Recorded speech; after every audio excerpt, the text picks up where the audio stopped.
नमस्कार और स्वागत है इस खास बातचीत में। आज हम Amazon वेब सर्विसेज मतलब AWS की दुनिया में थोड़ा अंदर चलेंगे। हाँ, और आज का फोकस रहेगा AWS का एक बहुत ही अहम हिस्सा, वर्चुअल प्राइवेट क्लाउड, जिसे सब VPC कहते हैं। बिल्कुल, और VPC में भी हम कुछ खास चीज़ों पर ध्यान देंगे, जैसे CIDR ब्लॉक्स, सबनेट्स और राउट टेबल्स। ये नाम सुनने में थोड़े टेक्निकल लगते हैं, पर हैं बहुत ज़रूरी। सही कहा। हमारे पास कुछ एक्सपर्ट आर्टिकल्स और नोट्स हैं इसी टॉपिक पर, और उन्हीं के आधार पर हम आज ये सब समझने की कोशिश करेंगे। हाँ, और हमारा मकसद बिल्कुल साफ है, श्रोताओं को ये समझाना कि भाई AWS के अंदर अपना एक प्राइवेट सिक्योर नेटवर्क कैसे बनाते हैं और मैनेज करते हैं, और ये जो सारे पुर्जे हैं CIDR, सबनेट, राउट टेबल, ये सब उसमें कैसे फिट होते हैं, उनकी क्या भूमिका है। अच्छा, शुरू करने के लिए एक मजेदार बात आपने बताई थी कि AWS में अकाउंट बनाते ही एक डिफॉल्ट VPC मिलता है। हाँ, और वो पहले से ही इंटरनेट से जुड़ा हुआ आता है। ये कैसे, मतलब बिना कुछ किए ही कनेक्शन? ये तो काफी दिलचस्प है। हाँ, और यहीं से हमें VPC के काम करने के तरीके का अंदाजा लगना शुरू होता है। चलिए इसी पर बात करते हैं। जरूर। तो सबसे पहले ये VPC आखिर है क्या भला? मतलब वर्चुअल प्राइवेट क्लाउड सुनने में बड़ा भारी लगता है। हाँ, पर है बहुत सिंपल कॉन्सेप्ट। सोचिए, AWS एक बहुत बड़ा डिजिटल शहर है। बहुत बड़ा। ठीक है, एक डिजिटल शहर, और VPC उस शहर के अंदर आपकी अपनी घेराबंदी की हुई प्राइवेट जगह है। आपका अपना प्लॉट, जहां आप अपने सर्वर, डेटाबेस जो चाहें रख सकते हैं। मतलब ये लॉजिकली बाकी AWS नेटवर्क से अलग है। बिल्कुल। भले ही वो फिजिकली उसी इंफ्रास्ट्रक्चर पे चल रहा हो, पर लॉजिकली वो आपका प्राइवेट स्पेस है, जैसे क्लाउड में आपका अपना पर्सनल डेटा सेंटर। समझ गई। तो ये मेरे एप्स, मेरे सर्वर, मेरे डेटा के लिए AWS में मेरा अपना एक सिक्योर नेटवर्क स्पेस हो गया। एकदम सही। तो क्या एक AWS अकाउंट में हम ऐसे कई VPC बना सकते हैं या सिर्फ एक ही मिलता है? नहीं, आप एक अकाउंट में कई VPC बना सकते हैं। हर एक अलग अलग जरूरत के हिसाब से कॉन्फ़िगर किया जा सकता है। अच्छा, बस एक बात याद रखनी है, हर VPC किसी एक खास AWS रीजन जैसे मुंबई या सिंगापुर से जुड़ा होता है। वो अपने आप दूसरे रीजन में नहीं जाता। ओके। रीजन स्पेसिफिक होता है, और वो डिफॉल्ट VPC वाली बात, उसमें ऐसा क्या होता है कि वो तुरंत इंटरनेट से कनेक्ट हो जाता है? हाँ, वो इसलिए ताकि नए यूजर्स आसानी से शुरुआत कर सकें। उसमें AWS पहले से ही कुछ चीजें बना कर देता है। जैसे कि? जैसे उसमें पहले से एक सबनेट होता है हर अवेलेबिलिटी जोन के लिए, एक मेन रूट टेबल होती है, और सबसे जरूरी एक इंटरनेट गेटवे यानी IGW जोड़ा होता है। अच्छा, ये IGW ही वो दरवाजा है इंटरनेट का? हाँ, बिल्कुल। इसीलिए अगर कोई ये कहे कि डिफॉल्ट VPC में लॉन्च किया गया EC2 इंस्टेंस मतलब वर्चुअल सर्वर बिना कुछ एक्स्ट्रा किए इंटरनेट चला सकता है, तो वो सच है। हाँ, वो सच है, क्योंकि IGW का रास्ता पहले से बना हुआ है। ये जानना बहुत जरूरी है, खासकर सर्टिफिकेशन एग्जाम्स के लिए। ये एक कॉमन सवाल होता है। बिल्कुल। ये तो क्लियर हुआ। तो VPC हमारा प्राइवेट नेटवर्क हो गया AWS में। अब इसके अंदर जो रिसोर्स हैं जैसे सर्वर, उन्हें IP एड्रेस चाहिए होंगे। सही। यहीं पर CIDR ब्लॉक की कहानी आती है ना? ये 10.0.0.016 जैसा कुछ दिखता है। हाँ, CIDR, क्लासलेस इंटरडोमेन राउटिंग, ये बेसिकली एक तरीका है ये बताने का कि आपके VPC में कितने IP एड्रेस होंगे और उनकी रेंज क्या होगी। और इसके पीछे की वो बाइनरी मैथ्स वगैरह वो जानने की जरूरत है? नहीं, एग्जाम के लिए या प्रैक्टिकल काम के लिए भी बाइनरी में घुसने की जरूरत नहीं, बस कॉन्सेप्ट समझना काफी है। तो ये जो नंबर है स्लैश के बाद जैसे 16 या 24, ये क्या बताता है? ये नेटवर्क का साइज बताता है। और यहाँ एक थोड़ी उल्टी बात है याद रखने वाली। क्या? स्लैश के बाद नंबर जितना छोटा होगा, नेटवर्क उतना ही बड़ा होगा, मतलब उसमें उतने ही ज्यादा IP एड्रेस होंगे। अच्छा। उल्टा है। हाँ। जैसे 10.0.0.016 एक बड़ा ब्लॉक है, इसमें लगभग 65,000 से ज्यादा IPs होते हैं। ओके। और वहीं 10.0.1.024 एक छोटा ब्लॉक है, इसमें सिर्फ 256 IPs होते हैं। तो AWS में VPC के लिए हम कहाँ से कहाँ तक चुन सकते हैं? आप 16 जो सबसे बड़ा है से लेके 28 जो सबसे छोटा है, सिर्फ 16 IPs वाला तक चुन सकते हैं। ठीक है, तो मान लीजिए मुझे एक VPC बनाना है और मुझे अंदाजा है कि उसमें करीब 500 डिवाइस कनेक्ट करने पड़ सकते हैं, तो 24 तो नहीं चलेगा? नहीं, बिल्कुल नहीं। 24 में तो सिर्फ 256 IPs होते हैं, और उसमें से भी AWS कुछ IPs अपने लिए रिजर्व रखता है, तो असल में यूज करने लायक और भी कम होते हैं। तो 500 के लिए? 500 के लिए आपको 23 ब्लॉक लेना पड़ेगा, उसमें 512 आईपीज मिलते हैं। अच्छा। हमेशा जरूरत से थोड़ा बड़ा लेना ही समझदारी है, क्योंकि एक बार वीपीसी बन गया तो उसका मेन सीआईडीआर ब्लॉक बदलना बहुत बहुत मुश्किल काम है। हाँ, ये ध्यान रखने वाली बात है, प्लानिंग जरूरी है। और वो ट्रिक याद रखनी है, स्लैश के बाद नंबर बड़ा तो आईपीज कम, नंबर छोटा तो आईपीज ज्यादा। बिल्कुल, 28 सबसे छोटा, 16 सबसे बड़ा। ठीक है, सीआईडीआर ने हमें आईपीज का एक पूल दे दिया। अब वीपीसी के अंदर इन्हें कैसे ऑर्गेनाइज करते हैं? आपने सबनेट्स का जिक्र किया था। हाँ, सबनेट्स। ये वीपीसी के सीआईडीआर ब्लॉक के ही छोटे छोटे हिस्से होते हैं, जैसे घर के अंदर कमरे। हाँ, बढ़िया एनालॉजी है। अगर वीपीसी पूरा घर है तो सबनेट उसके अलग अलग कमरे या फ्लोर हैं। आप अपने रिसोर्स जैसे सर्वर इन्हीं सबनेट्स में रखते हैं। ओके। और एक और जरूरी बात, हर सबनेट किसी एक अवेलेबिलिटी जोन यानी एजी के अंदर ही होता है। एजी मतलब वो जो रीजन के अंदर अलग अलग डेटा सेंटर्स होते हैं? हाँ बिल्कुल, ताकि अगर एक एजी में कोई प्रॉब्लम आए तो दूसरे चलते रहें, हाई अवेलेबिलिटी के लिए। समझ गई। और ये पब्लिक बनाम प्राइवेट सबनेट, ये बहुत सुनने में आता है, इसका क्या मतलब है? ये बहुत ही महत्वपूर्ण कॉन्सेप्ट है।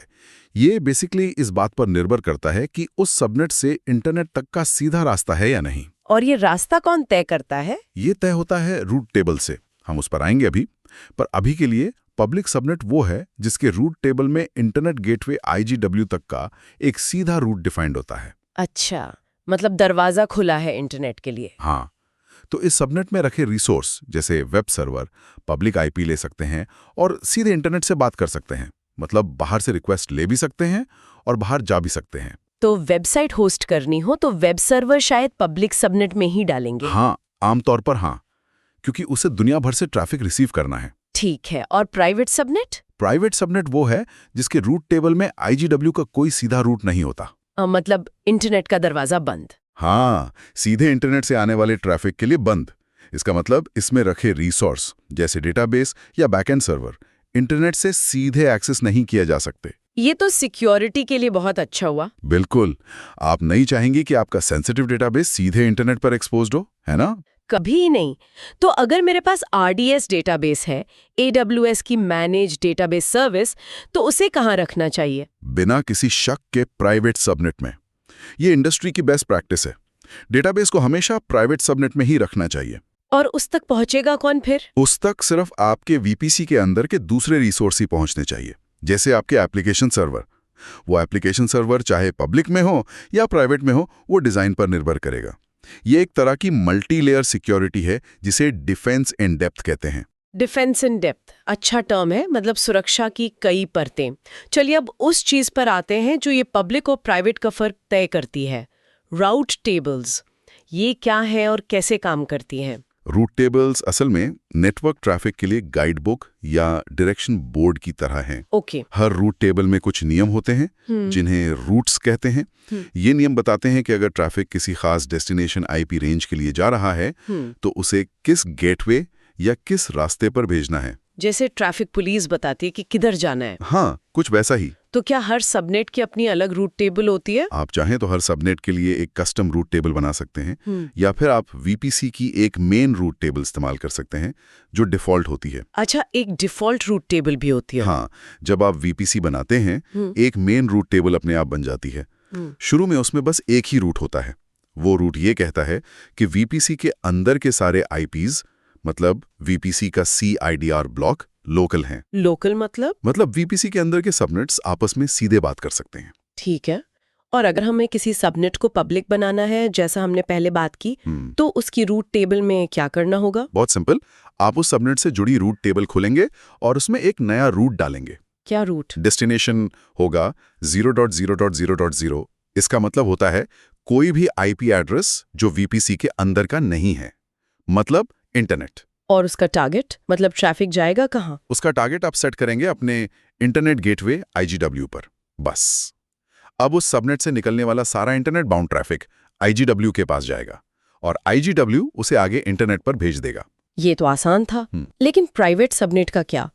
मान लीजिए मेरे प्राइवेट सबनेट में एक सर्वर है, उसे इंटरनेट से सीधे कनेक्शन तो नहीं चाहिए, लेकिन शायद उसे OS अपडेट्स डाउनलोड करने हैं या बाहर किसी API से बात करनी है। वो कैसे करेगा? हाँ, ये बहुत कॉमन सिचुएशन है और इसका जवाब है NAT gateway. NAT, network address translation. आप एक NAT गेटवे बनाते हैं और ये NAT गेटवे आप रखते हैं एक पब्लिक सबनेट में। पब्लिक में क्यों? क्योंकि NAT गेटवे को खुद इंटरनेट तक पहुंच चाहिए होती है बाहर ट्रैफिक भेजने के लिए। ओके, ठीक है। NAT गेटवे को पब्लिक सबनेट में रखा, फिर आप अपने प्राइवेट सबनेट की रूट टेबल में जाते हैं, वहां भी 0.0.0.00 के लिए एक रूट डालते हैं, लेकिन इस बार टारगेट IGW नहीं बल्कि NAT गेटवे होगा। एकदम सही। हाँ। तो अब क्या होगा, जब प्राइवेट सबनेट के सर्वर को बाहर इंटरनेट पर जाना होगा, हाँ।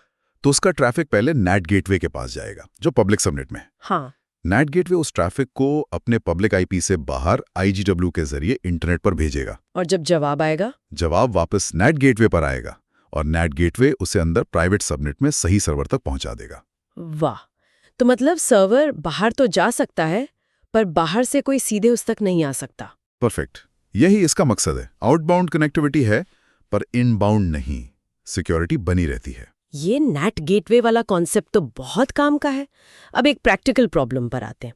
कई बार ऐसा होता है, डेवलपर कहता है मेरा EC2 इंस्टेंस पब्लिक सबनेट में है, उसे पब्लिक IP भी मिला हुआ है, फिर भी वो इंटरनेट नहीं चला पा रहा। क्या गड़बड़ हो सकती है? हाँ, ये आम पंगा है। लोग अक्सर सिक्योरिटी ग्रुप जो इंस्टेंस लेवल फायरवॉल है या नेटवर्क ACL जो सबनेट लेवल फायरवॉल है चेक करते हैं और वो सही भी हैं। हाँ, वो तो देखनी ही चाहिए। कभी-कभी इलास्टिक IP जो एक स्टैटिक पब्लिक IP है ना होना भी वजह हो सकती है, लेकिन एक बहुत कॉमन वजह जिसे लोग अक्सर भूल जाते हैं, वो क्या है? वो है रूट टेबल की गड़बड़। हो सकता है उस पब्लिक सबनेट से जुड़ी रूट टेबल में 0.0.0.0 वाला रूट या तो हो ही ना, या फिर वो सही से IGW को पॉइंट ही ना कर रहा हो। अच्छा, मतलब रास्ता ही नहीं पता सबनेट को कि इंटरनेट ट्रैफिक भेजना कहाँ है। बिल्कुल, बिना उस रूट के ट्रैफिक सबनेट से बाहर ही नहीं निकल पाएगा इंटरनेट के लिए।